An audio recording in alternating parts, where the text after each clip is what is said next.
దండలులా వచ్చిన మనం ఇవాళ మన గొర్రెలు కాసుకుంటా తిరుగుతూ ఉంటేనంటే ఈ చుట్టుపక్కల నీళ్ళ కాడ ఉన్నాయని గొర్రెలు నీళ్ళకిడిచినబ్బా. నీళ్ళకిడిస్తున్నంటే అందరు చూసినా కూడా ఒక ముచ్చట చెప్పి ఏం ముచ్చట అది అంటే ఈ ద్రాక్షారామం దగ్గర అదే రామచంద్రపురం అని ఉంది కదా, ఇంకా రామచంద్రపురం కాడ ద్రాక్షారామం కాడ కొత్తినంటే గా త్రిమూర్తులు సారు ఎమ్మెల్యే అని చెప్పుకుంటారు. ఎవరా ఎమ్మెల్యే నాకు తెలియకుండా ఎవరైనా ఇక్కడ ఈ ఊర్లో ఎవరున్నారు ఏంది అని గా వాడకట్టల మీద కూర్చున్నారని అడిగితే వాళ్ళు మస్తు ముచ్చట్లు చెప్పి మస్తు చేసి మాకు అది చేసిండు, మాకు ఆపత్తుకున్నాడు సాపత్తుకున్నాడు అని చెప్పి మరి ఇక దిమాగ్లో పురుగు సోచాయించబట్టే ఏందిరా బైక్ ఇట్లా నాకు మరి పోయి కలుసుకుందాం అంటేనంటే తీరా జున్ని కోతినంటే అక్కడ పెద్ద టెంట్ వేసి కూసబెట్టిండ్రు. అమ్మ నాకు దొరికిండు సార్ అనుకున్నా, ఇంతసేపు కూసబెడితే ఇప్పుడు కలిసిండు సారు. మరి సార్ పక్కల అయితే కూర్చున్నా, సార్తో 4 ముచ్చట్లు మాట్లాడదామని వచ్చిన. నేను మాట్లాడతా మీకు వినిపిస్తా, జర రాండి. మరి అన్న నమస్తే అన్న. మీకు నమస్కారం అన్న. ఈ ఊర్లో ఆడ చూసినా కూడా ఈ రామచంద్రాపురం నియోజకవర్గంలో అయితేనంటే మీ గురించి మస్తు చెప్పిండ్రు. ముఖ్యంగా గిందులో చెప్పుకుంటే ఏంటంటే 20 ఏండ్ల నుంచి గీడ ఒక్కడే రాజు లేక మీరే మొత్తం చేస్తున్నారంట. ఇన్నేండ్ల నుంచి చేస్తున్నప్పుడు ఇంతమంది ప్రజలు మిమ్మల్ని గెలిపిస్తున్నారు అంటే ఏంటిది మీరు చేసింది? మీరు ఎట్లా చెప్పండి. అంటే ఏంటి నేను చేశాననేటువంటిది, ప్రజాస్వామ్యంలో ఒక 5 సంవత్సరాలు ఒక ప్రజాప్రతినిధిగా ఉన్నటువంటి వ్యక్తిని రెండోసారి గెలిపించే పరిస్థితి లేదు. చాలా చోట్ల అందరినీ సంతృప్తి పరచలేరు ఎవరోని. అలాంటిది 20 సంవత్సరాలు 25 సంవత్సరాలుగా మరి నాతోటే ఉంటున్నారంటే వీళ్ళందరూ నా కుటుంబ సభ్యులుగా భావిస్తాను. వాళ్ళకి ఏ కష్టం వచ్చినా ఏ సమస్య వచ్చినా నేను ఉన్నాననేటువంటిది, నా కుటుంబంలో వ్యక్తులకు సమస్య వచ్చిందన్నట్టుగా నేను భావించి అందరితోటి కలిసిమెలిసి ఉంటాను నేను. అన్న ఇంకోటి అన్న, మంచి మాట్లాడి చెప్పిండ్రు అందరు నా ఇంట్లో అని. మరి ఇప్పుడు ఆడ చూసినా కూడా కుల రాజకీయాలు అంటారు, కుల సమీకరణాలు చేసి ఓట్లు చెల్లిపోతున్నాయి అంటారు. మరి మనదాన చూస్తేనేమో అన్నున్నాయి, మీరే కనిపిస్తున్నారు జున్నింకే. పేరేమో త్రిమూర్తులు పెట్టుకున్నారు, నెత్తి మీద ఏమో టోపీ పెట్టుకున్నారు. మరి గీడ ఎట్లా కుల సమీకరణాలు ఉన్నాయి, వీటిని మీరు ఎట్లా కలుపుకొని పోతుంటారు? నేను ప్రతిరోజు కూడా నేను హిందూని పూజ చేస్తాను.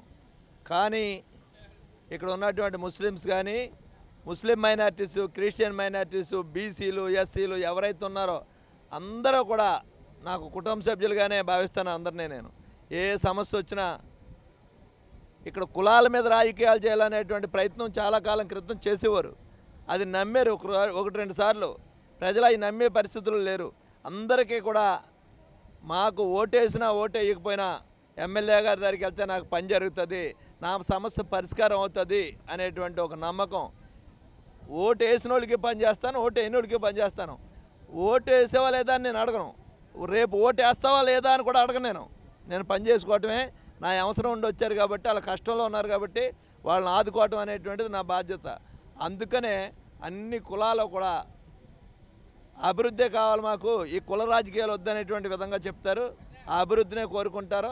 ఆ అండదండ కావాలనేటువంటిదే ఈ నియోజకవర్గంలో ప్రజలు కోరుకుంటారు. మంచి ముచ్చట, చాలా మంచి ముచ్చట. అయితే ఇంకొక పెద్దదన్న ఈ దిమాగ్లో ఉంది నాకు. ఏంది అదంటే, ఇన్నేళ్ళు సీనియర్ మోస్ట్ చాలా పెద్ద ఎమ్మెల్యే మనిషి నువ్వు. మరి అందరూ ఎమ్మెల్యేలు వచ్చిన వాళ్ళు అందరూ మంత్రులు అవుతూ ఉంటారు, అవి చేస్తూ ఉంటారు. అంటే వాళ్ళ ఏదో మీరు కూడా మరి ఇంత పెద్ద ఎమ్మెల్యే కదా, మరి మీరు కూడా ఏమన్నా లాబింగ్ చేసి వాళ్ళ లేకనా పోయి ఒక మంత్రి పదవి ఎందుకు తీసుకోలేదు సార్? మీరు లాబింగ్ చేసి మంత్రి తీసుకోవాలన్నారు కదా మీరు. నేను 94లో ఇండిపెండెంట్గా ప్రజలందరూ ఒక ఆత్మాభిమానంతో గెలిపించుకున్నారు నన్ను. ఆ ఆత్మాభిమానాన్ని తీసుకెళ్ళి ఎవరి కాళ్ళ దగ్గర తాకట్లు పెట్టడానికి నేను సిద్ధంగా లేను. ఎందుకంటే ప్రజల యొక్క ఆత్మాభిమానం నాకు ముఖ్యం. ఇండిపెండెంట్గా గెలిపించుకున్నారు పార్టీలకు అతీతంగా అంటే వాళ్ళ యొక్క పౌరుషం కానీ వాళ్ళ పట్టుదల కానీ మీకు అర్థమవుతుంది. అటువంటి పౌరుషం, పట్టుదల, ఆత్మాభిమానం ఉన్నటువంటి వ్యక్తులకి ప్రతినిధిగా ఉన్నటువంటి నేను నా పనోడితనం చూసి, నేను ప్రజలకు దగ్గరగా ఉన్నాననేటువంటి చూసి నాకు పదవి ఇవ్వాలి తప్పితే ఆ పదవుల కోసం నేను ఎవరి కాళ్ళలో పట్టుకుని దేహి అనేవాల్సినటువంటి అవసరం లేదు, రాదు కూడా. ఎప్పుడు పదవి ముఖ్యం కాదు, నాకు ప్రజాసేవనే ముఖ్యమని మీరు అంటారు, అంతేనా? ఖచ్చితంగా పదవుల కోసం దేహి అనవలసినటువంటి అవసరం లేదు. సమయం వచ్చినప్పుడు ఆ సమర్థతకి ఎవరికి మంత్రి ఇవ్వాలనేటువంటిది ముఖ్యమంత్రి గారు బాగా తెలివైనోడు, బాగా ఆలోచించగలిగినోడు. ఏ సమయంలో ఏ నిర్ణయం తీసుకోవాలనేటువంటిది ఆయన తీసుకుంటాడో. ఆయన ఏ నిర్ణయం తీసుకున్నా నాకు పదవి కంటే నా నియోజకవర్గ ప్రజలు ముఖ్యం.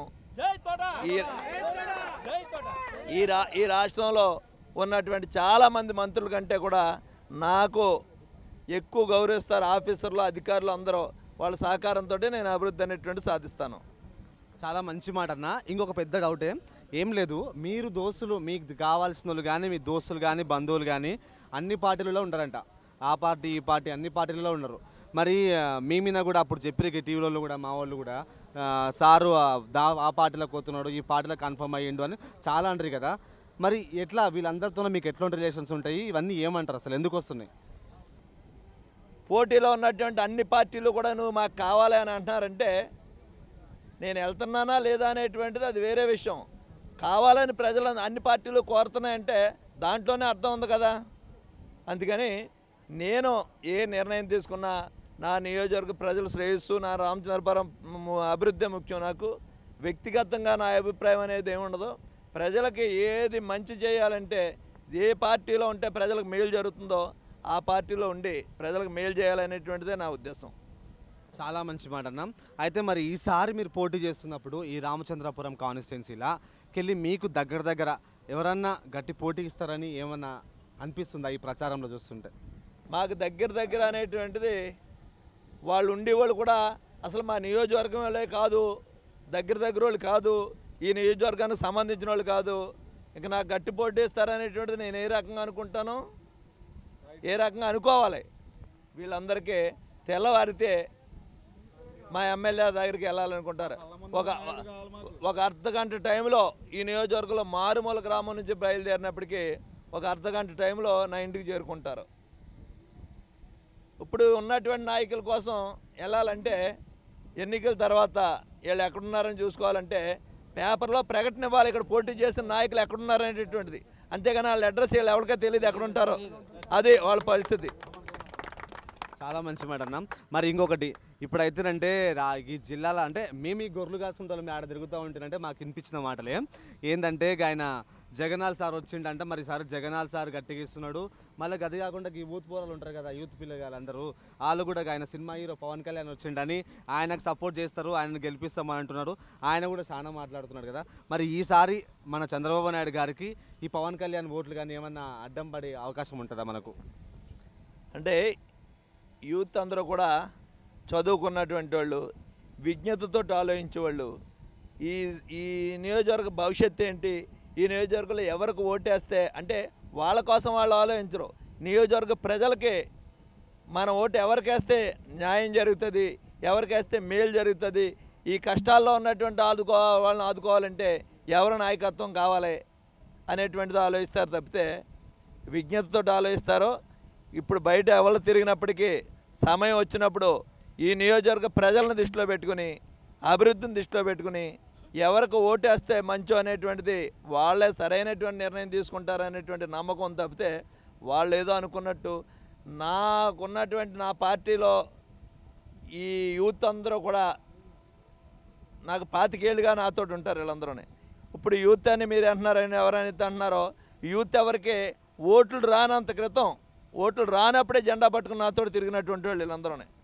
చాలామందికి మొట్టమొదటి నాకే ఓటేశారు వీళ్ళందరూ యూత్. ఇప్పుడు మీరు చెప్పేటువంటి యువత ఎవరైతే ఉన్నారో ఆ యువత అందరూనే, ఆ యువత అందరూ కూడా విజ్ఞత కలిగిన వాళ్ళు, సరైనటువంటి నిర్ణయం తీసుకుంటారు తప్పితే తప్పుడు నిర్ణయం తీసుకుని ఈ నియోజకవర్గ భవిష్యత్తు పాడు చేస్తారనేటువంటిది నాకు నమ్మకం లేదు. సరైనటువంటి నిర్ణయం తీసుకుంటారనేటువంటిది నాకు నమ్మకం. చాలా మంచి మాట అన్న. మరి ఈసారి ఎలక్షన్లు అయిపోతుందంటే ఆంధ్రప్రదేశ్లో చంద్రబాబు నాయుడు గారి గవర్నమెంట్ పెట్టుకుంటే ఆ మంత్రిమండలి లోపల రామచంద్రపురం ఎమ్మెల్యే తోట త్రిమూర్తులు గారు ఉండొచ్చా, మేము చూడొచ్చా? ఈ నియోజకవర్గంలో ఓటేసి వాళ్ళందరూ కూడా ఒక ఎమ్మెల్యేగా నాకు ఓటేయట్లేదు. వాళ్ళ కోరిక ఏదైతే ఉందో ఆ కోరిక నెరవేరాలనేటువంటి ఉద్దేశంలో ఓటేస్తున్నారు. అది వీళ్ళందరికీ ప్రతినిధిగా వీళ్ళందరి గురించి చెప్పడానికి మీరు అసెంబ్లీకి పోతున్నారు. ఇప్పుడు మళ్ళీ అసెంబ్లీ, అమరావతి అసెంబ్లీకి మీరు అందరు చెప్పడానికి పోతున్నారు కాబట్టి మేము వస్తుంటే మాకు అందరు చెప్పిన ముచ్చట ఏంటంటే మంత్రి గారు అన్నట్టుగానే చెప్పుకుంటున్నారు. మరి ప్రజలైతే ఆ విధంగా అనుకుంటున్నారు. మరి మీరేమనుకుంటున్నారు? కొత్త మంత్రి మండలి లోపల త్రిమూర్తులు గారు మంత్రిగా ఉంటారా? నేను అనుకునేది ఏం లేదు. సరైనటువంటి నిర్ణయం ముఖ్యమంత్రి గారు తీసుకుంటాడో, బాగా తెలివైనటువంటి ముఖ్యమంత్రి, అన్నీ ఆలోచించగలిగినటువంటి వాడు, ఒక సమర్థవంతమైనటువంటి నాయకుడు ప్రభుత్వంలో కావాలని ముఖ్యమంత్రి ఆలోచిస్తాడు అనేటువంటిదే నా అభిప్రాయం. చాలా మంచి మాట అన్న, చాలా మంచి టైం ఇచ్చి మీరు అన్ని విషయాలు చెప్పిండ్రు. ఎట్లయినా ఈసారి మీరు ఖచ్చితంగా మళ్ళీ గెలవాలి, మళ్ళీ అసెంబ్లీలోకి పోవాలని కోరుకుంటున్నాం. థ్యాంక్ యూ, చాలా సంతోషం. ఇక చూసినాం కదా, సార్ అయితే అంటే చాలా మంచి మాటలు చెప్పిండు. వీళ్ళు నా ఓటర్లు కాదు, నా ప్రజలు కాదు, నా కుటుంబ సభ్యులు వీళ్ళందరూ అని చెప్పేసి చాలా మంచి మాటలు అన్నాడు. మరి చూసినోళ్ళకైతే అందరికీ అర్థం కావాలి ఎవరికి ఓటు వేయాలి, ఎవరికి ఇవ్వాలి అని చెప్పేసి. మరి మీకు ఓటేసే అవకాశం వచ్చే దగ్గరలోనే ఉంది కాబట్టి ఆ ఒక్కరోజు ఎవరికి ఓటేస్తారు, మన అభివృద్ధిని ఎక్కడ తీసుకుంటాము ఏందనేది మీరే చూసుకోండి. మరి నేనైతే పోయేస్తా, మా గొర్రెలు గట్టు దాటుతున్నాయి, గట్టు దాటినాయి అంటే మళ్ళీ నా పానం పోతుంది, నేను పోయేస్తా. చూస్తూనే ఉండండి, మళ్ళీ తోలుకొని వస్తాను నేను ఇంకొకరిని.